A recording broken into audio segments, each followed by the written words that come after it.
Bekerja sama dengan Kantor Staf Presiden Republik Indonesia, Direktorat Informasi dan Komunikasi Publik Kementerian Kominfo Republik Indonesia menggelar pertunjukan rakyat yang bertempat di Taman Budaya Pakaya Tower.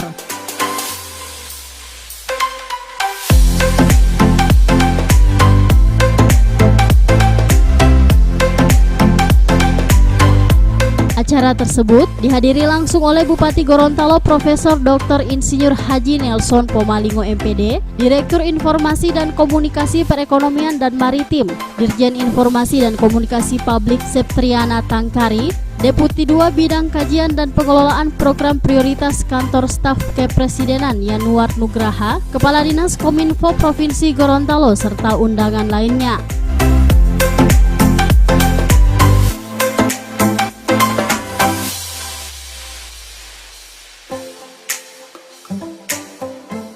Bupati dalam sambutannya mengucapkan terima kasih atas dipilihnya Kabupaten Gorontalo sebagai lokasi pelaksanaan pertunjukan rakyat oleh Kementerian Kominfo Republik Indonesia.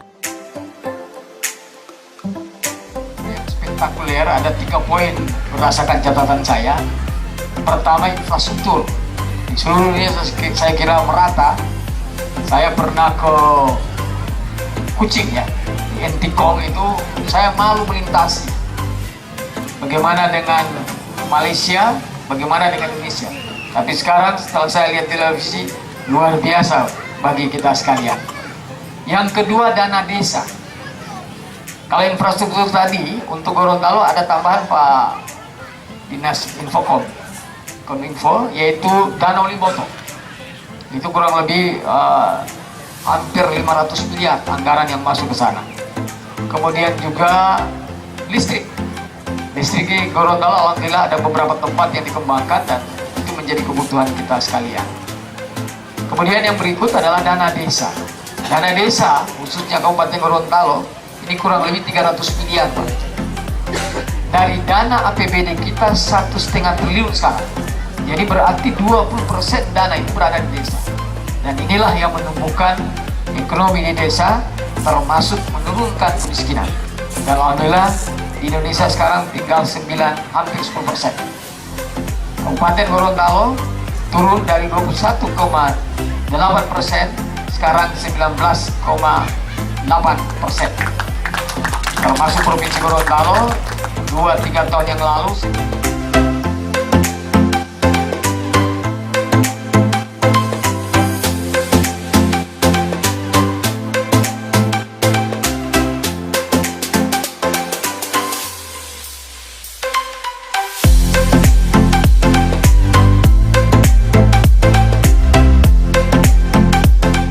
Acara pertunjukan rakyat tersebut juga diisi dengan hiburan rakyat yang menghadirkan penyanyi dangdut Irma Darmawangsa dan Irza The Academy.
Tim Liputan Advertorial Mimosa TV.